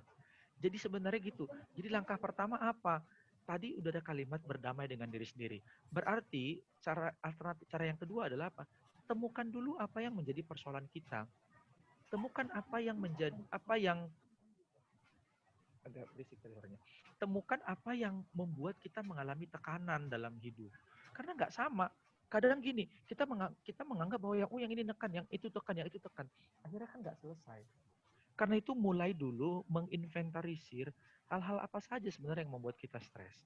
Kalau kayak saya misalnya, mungkin sama dengan teman-teman, tugas yang bertubi-tubi. Iya, kalau cuma begitu doang ya stres. Kenapa nggak mulai mencoba melakukan sesuatu? Yang mana menjadi skala prioritas? Itu maksud saya tadi ya. Tentukan dulu apa yang menjadi skala prioritas dalam hidup. Setelah kita menentukan skala prioritas gitu ya, baru kita bisa mengerjakan. Jadi kalau kita nggak bisa menentukan skala prioritas, bagaimana kita bisa mengerjakan? Bagaimana kita bisa menyelesaikan masalah? Jadi bukan cuma kalian mengalami, saya pribadi juga begitu kok. Karena itu dibutuhkan sebuah sikap tadi. Yuk buat skala prioritas. Oh ini yang urgent, ini yang paling penting. Yang ini masih bisa menyusul, ini menyusul. Kalau ditumpukin semuanya nggak kelar-kelar. Itu satu. Yang kedua, kondisi psikis seseorang itu berbeda-beda. Ya, kondisi psikis ada orang yang katanya titik jenuh, akhirnya dampaknya ada kolesterol, ya tinggi. atau tensi naik dan sebagainya, atau bahkan tensi turun. Nah, terus langkah apa yang harus kita lakukan kalau ketika kita mengalami hal ini? Atau diam aja? Enggak diam aja. Enggak. Tapi kadang memang sama seperti bahasa Yesus, yang kalau kita dalam Alkitab Perjanjian Baru, Yesus mengasingkan diri sejenak. Artinya apa? Kita juga perlu mengasingkan diri sejenak dari yang namanya rutinitas. Makanya wajarlah orang, bedanya dulu ya gini ya, kita masih bisa kumpul-kumpul, nongkrong di kafe mana gitu sambil ketawa-ketawa. Ya satu hari bisa menyelesaikan, mungkin bisa mengeluarkan apa yang menjadi beban kita. Tapi kan nggak melulu gitu juga. Kalau tiap hari ke kafe kan bangkrut. Hari ini ke kafe, traktir orang 3 orang aja udah 100.000. 3 hari 300.000. Ya habis. Mendingan di rumah kalau kayak gitu. Itu kan, maksud saya kan nggak seperti itu juga. Sesekali iya, tapi pada akhirnya kita perlu mengasingkan diri sejenak. Selama ini yang membuat kita stres itu, Evelyn, sebetulnya apa? Karena semuanya apa ya, siklusnya itu, maksudnya urutannya udah tak tak tak taknya 1, 2, 3, 4, 5. Itu yang membuat. Jadi kalau semuanya kayak begitu, ya jelas. Nah, karena itu mulai sekarang mulailah memilih mana yang paling penting, mana yang paling urgent, mana yang menjadi skala prioritas. Yang kedua, jangan lupa bahagia. Itu penting. Jangan lupa bahagia. Karena kalau kita nggak bahagia, gimana kita bisa menyelesaikan itu semua? Gitu loh. Dan yang ketiga juga, kita perlu dukungan orang-orang yang di sekitar kita. Ya, kita juga perlu berbagi dengan teman-teman. Itu. Makanya kami sekarang di Bogor, kami sedang punya bersama dengan orang-orang muda, kita sedang galakkan yang namanya layanan konseling online. Nah ini, jadi kalian juga pemuda GKI Depok boleh menyiapkan layanan konseling online. Buat kan kasusnya beda-beda, ya. Mau pakai aplikasi TikTok kayak sama si Ruli terserah lah. Mau kayak gimana kayak ngejawabnya terserah. Tapi yang pasti kira-kira gambarnya seperti itu bisa. Dan banyak loh orang di luar sana yang sedang butuh sekarang ini. Sekarang ini loh. Baik itu konsultasi tentang pendidikan kah atau apakah bisa saja. Karena itu langkah yang paling penting adalah jangan lupa bahagia. Ya, sejenak kita perlu berdiam diri juga kok. Gitu ya, menenangkan diri sejenak dan jangan kelamaan. Ya, bukan seminggu, 2 minggu itu mah kelamaan. Keburu habis. Nah, 1-2 hari kita perlu juga kok. Nggak apa-apa, berdiam diri sejenak. Atau misalnya gini, kamu punya hobi apa? Kalau saya kan nyanyi atau dengar lagu gitu ya. Saya suka begitu, menghilangkan kejenuhan saya sering begitu. Duduk aja di teras, pasang lagu gitu apa, udah itu cara saya. Tapi nggak semuanya harus sama. Nah, gimana yang nggak bisa nyanyi, gitu, yang suaranya aja, yang bernafas aja fales gitu ya. Mungkin hanya mendengar lagu bisa menenangkan dia. Saya nggak tahu cara kalian, tapi yang pasti berbeda-beda di antara kita semua. Dan yang ketiga juga sebenarnya paling penting adalah apa? Keluar dari zona nyaman. Ya, salah satu cara kita untuk menyelesaikan masalah kita harus keluar dari zona nyaman. Berpikir bahwa it's okay gitu ya. Atau seolah-olah menganggap gampang, nanti Tuhan akan selesaikan. Itu nggak boleh. Keluar dari zona-zona seperti itu. Enggak. Yang punya masalah kita dan yang menyelesaikan masalah juga kita. Bahasanya kan your problem is your problem. Gitu. Masalahmu adalah masalahmu, ya masalah kita. Jadi harusnya kita menyelesaikan masalah itu. Gitu ya. Nah, karena itulah lain kali saya juga mengusulkan nih teman-teman Komisi Pemuda juga boleh punya jam doa khusus untuk memang saling berdoa saja, bukan lagi PA atau apa, hanya berdoa, mendoakan teman-teman yang memang sedang punya pergumulan, tekanannya apa, gitu aja. Model-model kelompok tubuh bersama kecil begitu, tapi hanya berdoa, gitu ya. Jadi itu nggak apa-apa, bagus loh itu, supaya kita juga bisa mendapatkan kekuatan baru. Itu sedikit saran saya, ya. Kalau ada teman-teman yang lain yang punya pengalaman tersendiri juga boleh memberikan masukan, gitu. Terima kasih. Terima kasih juga Pak.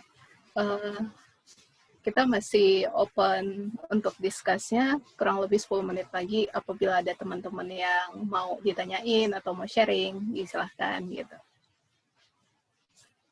Mungkin kalau tidak ada, aku mention nih gitu. Sekalian kita menyapa teman-teman yang join setelah tadi kita mulai ininya. Mungkin dari Radit, ada yang mau di-share gitu.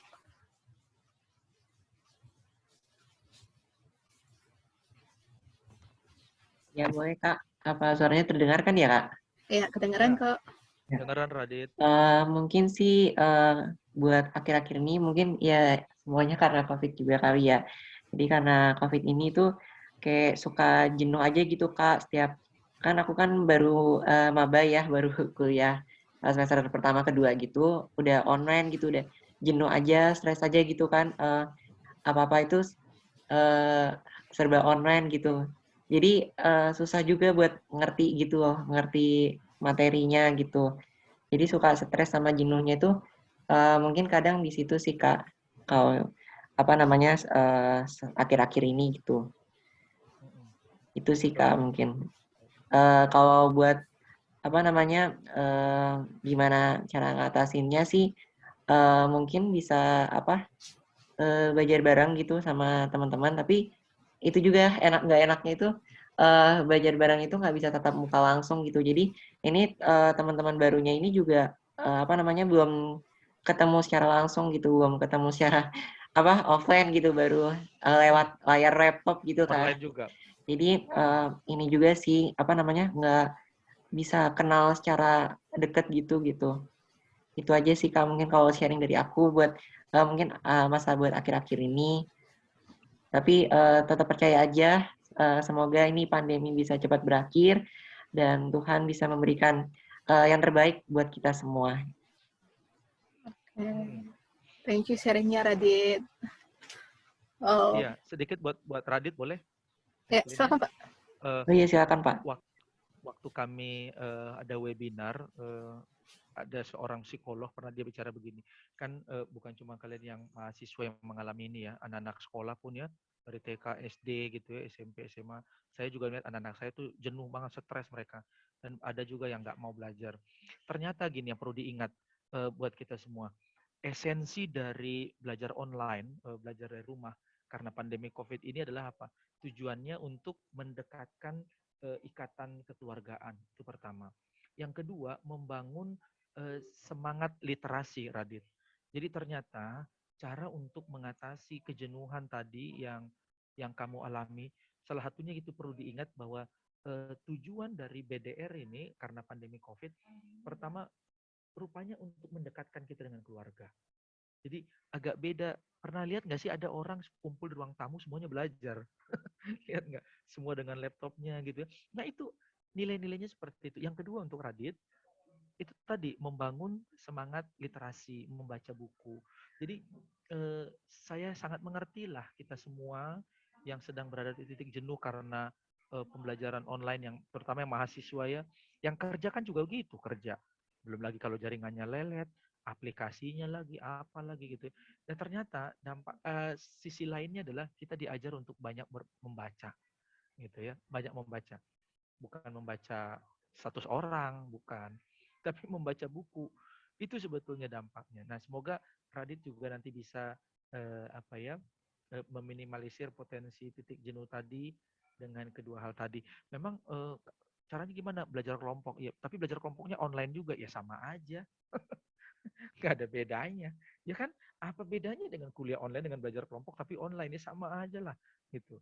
Nah, sekarang bukan tidak mungkin. Masalahnya kita juga bukannya nggak mau kumpul gitu, tapi kan karena masih takut aja, gitu aja sih. Itu ya tambahannya buat Radit ya. Jadi yang dua itu yang paling penting. Makasih Radit untuk pengalamannya. Baik Pak, terima kasih juga untuk masukan dan sarannya Pak. Ya, sama Radit. Oke. Dari suara pria udah kita dengerin nih gitu. Sekarang kita mau dengerin yang dari wanita-wanita dulu deh ini. Oh ya. Mungkin Afi ada yang mau di-share gitu. Nggak ada saya Pauline. Oke. Afi kan udah lulus. Ya kan? Afi udah lulus lah, udah lewat. Iya. Oke. Baik. Itu ya, teman-teman ya. Oke. Mungkin dari yang lain, Berta atau Agatha atau Kak Angel ada yang mau di-share atau mau ditanyakan gitu? Angel masih OTW itu Angel. Kasihan. Aku kali ya, mungkin. Oh iya, silakan. Halo, selamat sore semuanya. Selamat sore. Bang Harapan, ini aku tadi dengerin tuh bener-bener kayak nampar aku banget sih, maksudnya emang topiknya pas banget. Loh. Iya, beneran pas banget. Jadi ini tuh kejadiannya bener-bener lagi banget. Oh, ya? Aku terlambat. Oke. Aku terlambat masuk ke Yobel ini karena aku lagi ngosrek WC. Ya, nggak apa-apa. Jadi Bagus.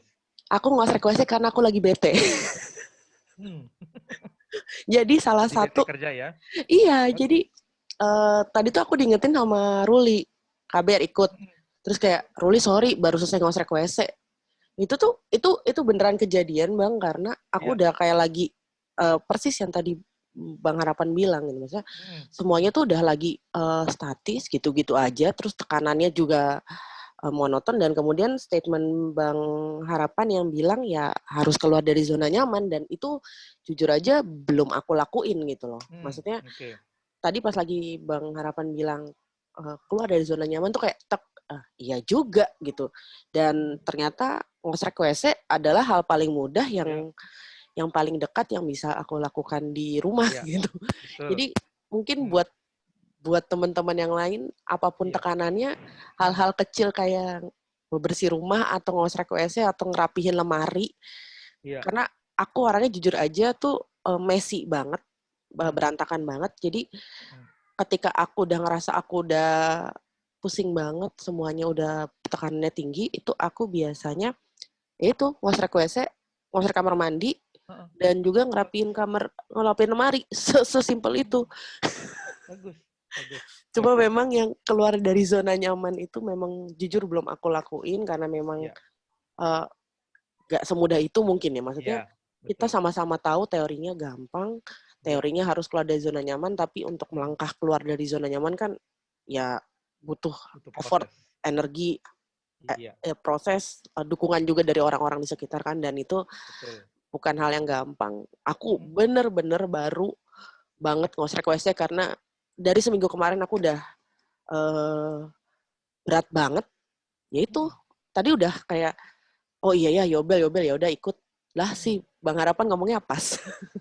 Thank you banget Bang. Oke Berta, bagus juga tuh, kreatif tuh. Artinya menyalurkan titik jenuhnya dengan aktivitas yang sebenarnya nyari keringat juga, iya gitu ya, dampaknya baik buat orang gitu ya. Kalau kayak saya kemarin ngurusin itu loh, tanaman hidroponik.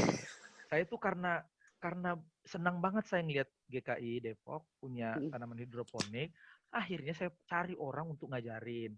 Terus saya belajar itu. Bayangin kalian lah itu kerjaan saya, gitu ya. Kemudian ngurusin ikan cupang, yang kayak gitu-gitu. Pokoknya menurut saya pengen melakukan sesuatu, gitu, supaya nggak jenuh. Baca buku juga saya jenuh loh kadang, gitu kan. Kalau cuma tiduran, berapa jam tahan saya baca buku, ya sambil tiduran begitu sambil duduk. Tapi kan nggak semuanya. Terima kasih Berta, itu saran yang pengalaman yang sangat baik. Ruli, tolong dengerin tuh kasih Berta tadi, Rul. Ini kalau kayak gini kalian semua, Kompa GKI Depok, gak usah ada ini loh, coaster di GKI Depok, OB. Jangan. Ini kali ya. Searching. Bikin Silakan, foto Ruli. ini Pak dari rumah, aktivitas ngosrek WC. Terus ada ngirim. Betul. Iya, gitu. Saya kemarin itu sama jaringan pelayanan anak bikin gini, kegiatan apa yang kalian di rumah bersama dengan keluarga. Jadi saya waktu itu sama anak-anak bikin pisang goreng. Saya ngulek itu terigunya, anak motongin pisang, ada yang ngebuang ini. Itu di rumah, di foto doang gitu loh. Itu Berta tuh bagus juga begitu, nggak apa-apa. Itu kan tergantung. Tapi yang pasti gini Berta ya, tidak semuanya semudah membalikkan tangan. Tidak semuanya serba instan. Ada proses, ada harga yang harus dibayar. Tentu juga tadi kalau bahasa Berta tadi ada dukungan dari keluarga, itu pasti. Saya cuma mau bilang itu aja kok. Semuanya berproses dan semuanya butuh waktu. Tidak semudah membalikkan tangan. Mari kita nikmati prosesnya. Ya. Makasih pengalamannya Berta ya. Oke Bang, thank you Bang. Sama-sama. Terima kasih Kak Berta atas sharingnya. Ya.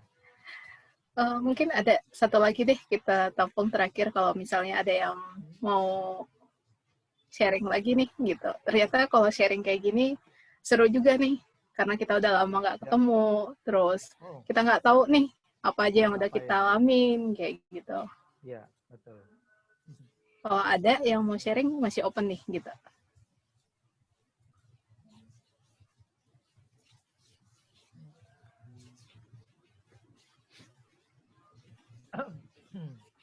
Oke. Mungkin aku rangkumin dulu deh yang udah disampaikan tadi sama Pak Harapan.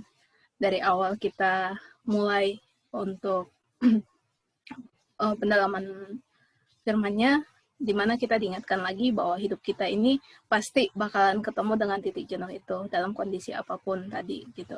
Tapi bagaimana kita bisa mengolah itu semuanya, kita belajar juga dari kisah Elia agar kita tidak lari dari masalah, terus jangan jauh dari Tuhan gitu. Karena semakin kita jauh, kita juga akan semakin lama di kondisi yang jenuh itu tadi gitu.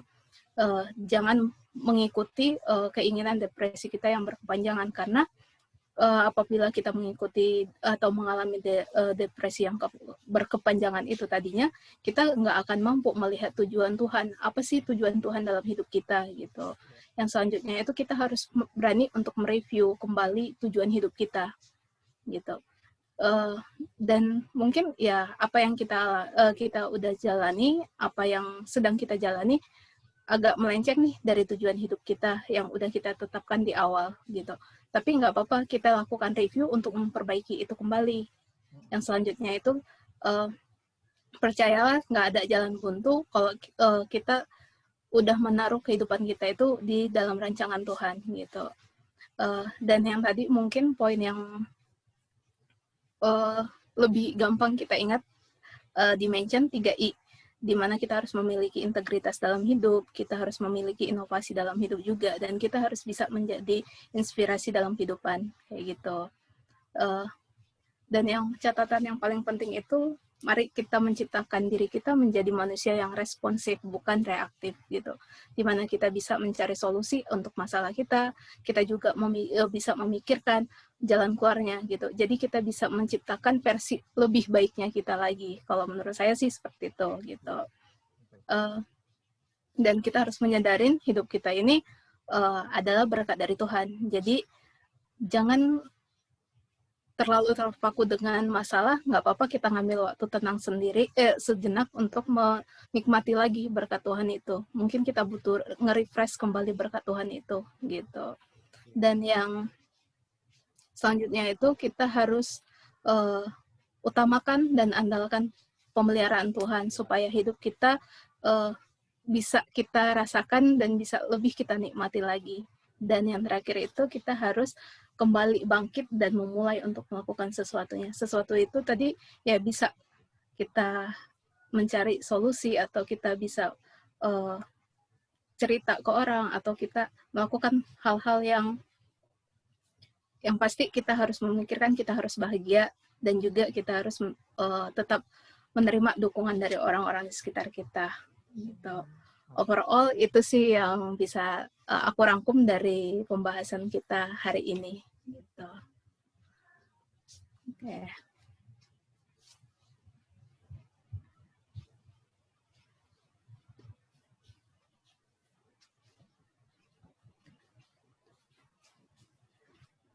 Apa yang udah kita pelajarin tadi semoga bisa menjadi bekal kita untuk menjalani waktu kita selanjutnya setelah acara ini gitu.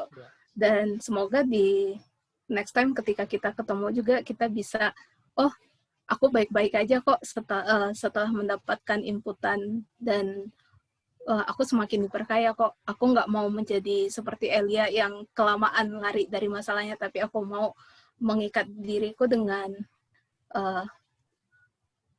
Tuhan udah mengikat diri bahwa aku adalah anak Tuhan. Tuhan udah rancang kehidupanku, jadi aku nggak mau stuck di satu titik, tapi harus keluar dari titik jenuh tadi. Itu sih yang paling penting harus kita ingatin, biar jangan sampai merusak psikis kita. Gitu. Oke, kita lanjutkan.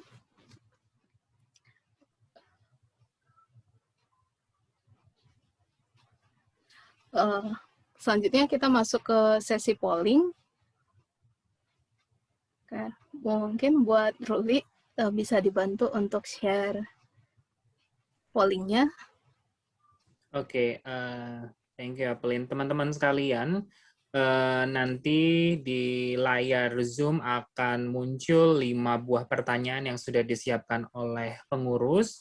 Kami minta kesediaan teman-teman untuk menjawab ke-5 pertanyaan tersebut dengan memilih dari 4 opsi jawaban yang ada. Jika sudah, tolong submit, dan nanti yang belum mengisi mungkin akan Ruli mention namanya.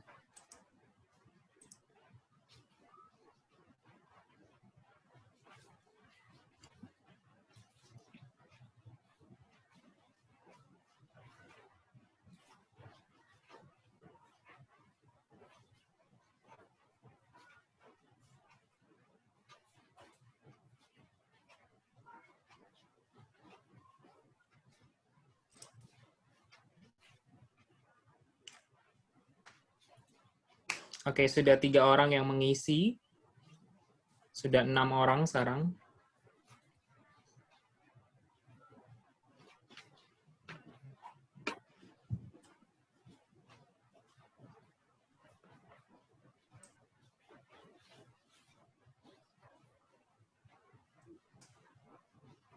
Oke, tinggal 1 orang lagi.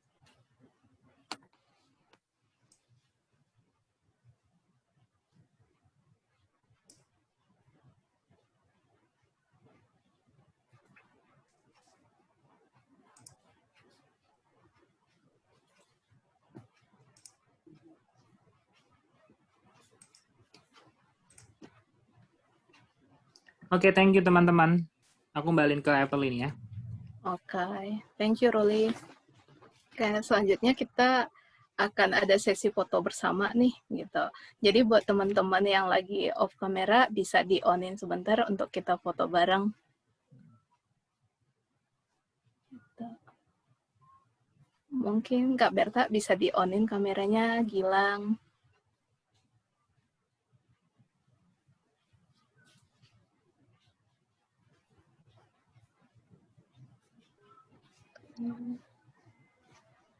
Api. Kak Angel mungkin masih di jalan ya. Oke. Bisa di Cheryl, bisa di itu.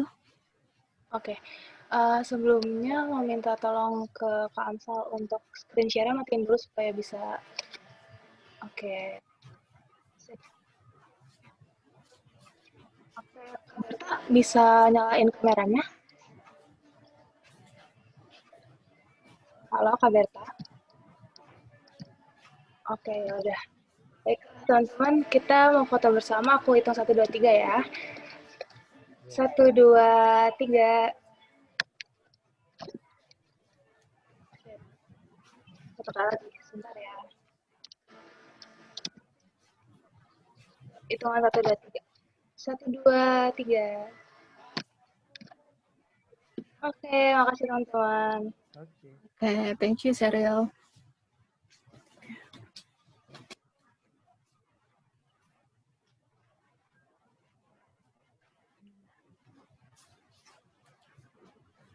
Selanjutnya kita akan membaca gratitude report-nya kita yang untuk bulan ini. Yang pertama itu bersyukur buat kesehatan untuk beraktivitas, bekerja, dan kuliah bagi diri sendiri, keluarga, dan teman-teman. Yang kedua, bersyukur untuk lingkungan kerja yang baik dan mendukung WFH ataupun WFO, di mana ada banyak orang lain yang kehilangan pekerjaannya. Yang ketiga itu, kita bersyukur buat segala persiapan pernikahan disertai Tuhan. Semoga lancar untuk segala persiapannya. Kita turut mendoakannya ya. Yang keempat, kita tetap bersyukur dan menikmati hidup di mana ada suka dan duka yang terjadi. Yang kelima, bersyukur dengan adanya relasi yang semakin membaik, relasi dengan sesama yang semakin baik. Yang selanjutnya, adanya pembukaan CPNS 2021. Yang selanjutnya itu, adanya berkat dari Tuhan sehingga mencukupkan kebutuhan hidup dan menjadi pribadi yang lebih baik. Yang selanjutnya, adanya kesempatan melanjutkan studi S2 sambil bekerja. Semoga dapat dilakukan dan semakin termotivasi juga buat yang sedang melanjutkan studinya. Yang selanjutnya itu adalah kesempatan melayani Tuhan di mana Tuhan tempatkan. Kita bersyukur buat semua hal-hal yang bisa Tuhan izinkan di dalam kehidupan kita. Oke.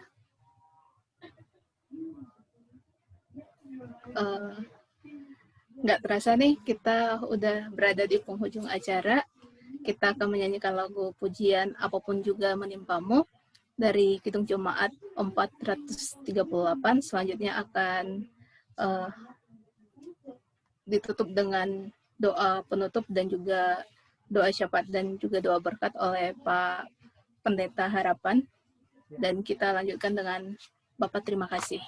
Kita angkat pujian kita, Apapun Juga Menimpamu.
Mari kita menaikkan doa kita kepada Tuhan. Kita berdoa. Tuhan yang Maha Pengasih, kami berterima kasih Tuhan atas kebaikan-Mu yang senantiasa memberikan kepada kami kesempatan boleh menjalani kehidupan, boleh juga menghadapi realita anomali kehidupan kami masing-masing. Kalaupun hidup yang kami jalani hari-hari ini sangat bertolak belakang, sangat berbeda dengan kehidupan kami di tahun-tahun sebelumnya, kami percaya pasti ada rencana indah yang Tuhan sedang siapkan untuk kami semua. Ya Tuhan, hari ini kami juga mengucap syukur dan berterima kasih untuk setiap hal yang boleh Tuhan kerjakan dalam hidup kami. Kami semua senantiasa diberikan kesehatan, kami semua juga boleh beraktivitas, boleh bekerja, boleh melaksanakan tanggung jawab kami sebagai seorang mahasiswa, dan kami juga bersyukur bahwa di lingkungan tempat di mana kami berada, kami masih tetap bisa menjalankan aktivitas, meski di sekitar kami ada saudara-saudara kami yang lain yang harus kehilangan pekerjaan, dan mereka juga harus diberhentikan. Tuhan terima kasih untuk keberadaan kami, pekerjaan, perkuliahan yang masih bisa kami tempuh meski secara online, yang kadangkala juga membuat kami jenuh karena rutinitas kami hanya seperti itu hampir setiap hari. Tapi biarlah semangat kami tidak luntur, kehidupan beriman kami tetap terjaga dengan baik. Kami juga berterima kasih Tuhan untuk setiap perjumpaan kami dengan teman-teman yang harus kami lakukan secara online. Biarlah Tuhan terus menjaga ikatan persaudaraan di antara kami, supaya kami tetap berpegang teguh, kami tetap bisa menjalin relasi satu dengan yang lain meski dengan cara yang berbeda. Hari ini kami berdoa, ya Tuhan, untuk teman-teman kami yang kami syukuri juga mereka telah menyelesaikan jenjang studi mereka pada program sarjana, dan mungkin juga ada di antara mereka yang mendapatkan kesempatan untuk melanjutkan pendidikan ke jenjang strata 2. Kami berterima kasih untuk setiap kesempatan-kesempatan itu, termasuk juga mereka-mereka yang melanjutkan studi sambil bekerja. Kalaupun ada yang belum mendapatkan kesempatan itu saat ini, kami percaya di hari mendatang mereka juga bisa mendapatkan peluang kesempatan yang sama. Dan kami berdoa teman-teman akan terus bersemangat, berusaha, berupaya mencari berbagai macam alternatif lain untuk itu semua. Dan terima kasih juga kalau kami masih diberi kesempatan untuk melayani Tuhan lewat gerejamu GKI Jemaat Depok, bahkan lewat bidang pelayanan yang lain di mana Tuhan menempatkan kami. Terima kasih juga untuk teman-teman yang dalam tahun ini akan berumah tangga. Biarlah Tuhan yang terus menyertai persiapan mereka dan rencana-rencana mereka ke depan semuanya boleh berjalan dengan baik. Berdoa untuk gerejamu GKI Jemaat Depok. Kami berdoa untuk para pendeta, majelis, BPJ, jemaat, dan simpatisan. Biarlah gerejamu juga tetap menjaga eksistensinya, tetap menjaga agar pelayanan, kesaksian, dan persekutuan di GKI Jemaat Depok dapat terus terlaksana dengan baik. Kami berdoa juga untuk Komisi Pemuda GKI Depok yang terus berupaya menghadirkan inovasi dan inovasi agar kehidupan beriman Komisi Pemuda GKI Depok tetap terjaga dengan baik. Berkati Tuhanlah pengurus program-program kegiatan dilakukan, termasuk kami semua para anggota, supaya kami dapat mendukung dengan baik. Terima kasih juga untuk teman-teman yang kuliah dan juga menjalani masa magang. Biarlah Tuhan memberkati mereka dengan hikmat kesehatan yang sempurna, kalaupun dengan cara yang berbeda yang tidak pernah kami bayangkan sebelumnya. Tapi kami percaya ini merupakan cara Tuhan untuk terus memelihara kehidupan kami. Berdoa juga untuk orang tua kami masing-masing dan keluarga yang masih Tuhan berikan sampai hari ini. Berkatilah mereka Tuhan dengan kesehatan yang sempurna. Jauhkanlah kami semua dari virus corona yang ada di sekitar kami. Ajarlah kami juga untuk terus menjaga protokol kesehatan. Jangan biarkan kami abai, jangan biarkan kami lengah, dan biarlah orang tua kami, keluarga kami terus mendapatkan perlindungan dan penyertaan yang daripada Tuhan saja. Bapak, kami juga berdoa untuk bangsa dan negara kami yang terus berupaya untuk mencegah menanggulangi pandemi COVID-19. Biarlah Tuhan yang memberkati setiap upaya yang dilakukan supaya pandemik ini dapat segera berakhir dan kami bisa kembali seperti sedia kala. Berdoa juga Tuhan untuk kami semua yang masih sehat sampai hari ini, yang masih bisa bekerja, yang masih bisa kuliah, yang masih bisa mendapatkan rezeki dari Tuhan. Kami berdoa, biarlah Tuhan berikan kepada kami hikmat untuk mengelola keuangan kami masing-masing, mengelola waktu yang Tuhan berikan. Karena kami sadar di sekeliling kami ada banyak orang-orang yang tidak seberuntung kami. Maka kalau hari ini kami beruntung, itu bukan menjadi kesempatan bagi kami untuk berleha-leha, bagi kami untuk menikmati keberuntungan kami, tapi biarlah kami juga mengisinya dengan rasa keprihatinan, di mana kami akan menggunakan, mengelolanya dengan penuh hikmat yang daripada Tuhan. Kami juga berdoa ya Tuhan untuk kegiatan-kegiatan kami, kegiatan di mana kami juga terus menumbuh kembangkan iman kepercayaan kami kepada Tuhan. Untuk kami juga setiap hari mau bersateduh bersama di tengah-tengah gerejamu, bersama dengan jemaatmu, bahkan bersama dengan keluarga kami masing-masing, supaya saat teduh yang kami lakukan menjadi momentum di mana kami mendekatkan diri sama Tuhan. Kami boleh mendapatkan kekuatan baru dari Tuhan untuk menjalani hidup. Kami tetap kuat di tengah anomali kehidupan di sekitar kami. Akhirnya kami doakan teman-teman kami yang sedang mempersiapkan diri untuk memasuki jenjang pernikahan di sepanjang tahun ini. Kami percaya Tuhan yang sudah mempertemukan mereka dengan jodoh mereka yang terbaik. Dan Tuhan juga yang mengawal, yang menyertai mereka dalam masa persiapan ini. Tentu ada banyak hal yang akan mengganggu persiapan mereka, emosional, lalu ada banyak juga persoalan-persoalan lain yang bisa membuat satu dengan yang lain emosi Tuhan. Karenanya berikanlah kerendahan hati, kesabaran, kedamaian, kerukunan dalam persiapan pernikahan teman-teman kami, anggota Komisi Pemuda GKI Depok.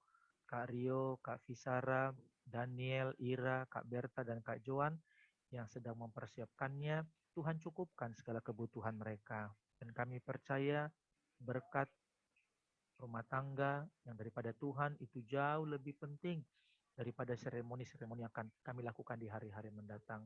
Sehatkanlah semua calon pengantin, sehatkanlah semua keluarga, supaya sukacita semakin sempurna adanya. Bapak terima kasih untuk semua hal yang boleh Tuhan berikan dalam kehidupan kami masing-masing. Kami menyerahkan kehidupan kami seutuhnya ke dalam tangan pengasihan-Mu. Dan jika sebentar kami akan berpisah, Tuhanlah yang menyertai kami semua dan senantiasa memberkati kami. Terus saudara yang dikasihi oleh Tuhan, sekarang terimalah berkat Tuhan. Tuhan memberkati engkau dan melindungi engkau. Tuhan menyinari engkau dengan wajah-Nya dan memberi engkau kasih karunia. Tuhan menghadapkan wajah-Nya kepadamu dan memberi engkau damai sejahtera. Bapa terima kasih Bapa, terima kasih Bapa di dalam surga, ku berterima kasih. Amin.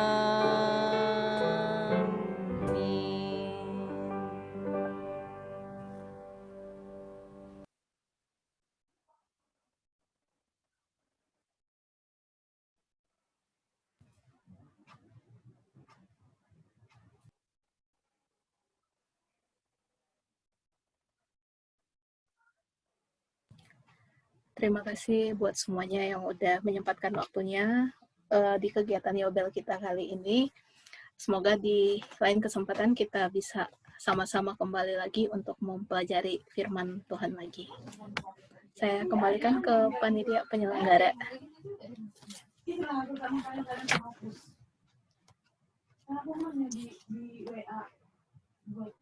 Oke, saya mewakili pengurus. Ingin mengapresiasi para pelayan hari ini yang bertugas di acara Yobel. Mulai dari pelayan firman, Pak Pendeta Harapan Nainggolan dari GKPA Bogor. Terima kasih atas pelayanannya hari ini. Semoga setiap dari kita bisa merasakan kasih Tuhan dan tetap kuat di anomali kehidupan yang sedang terjadi ya.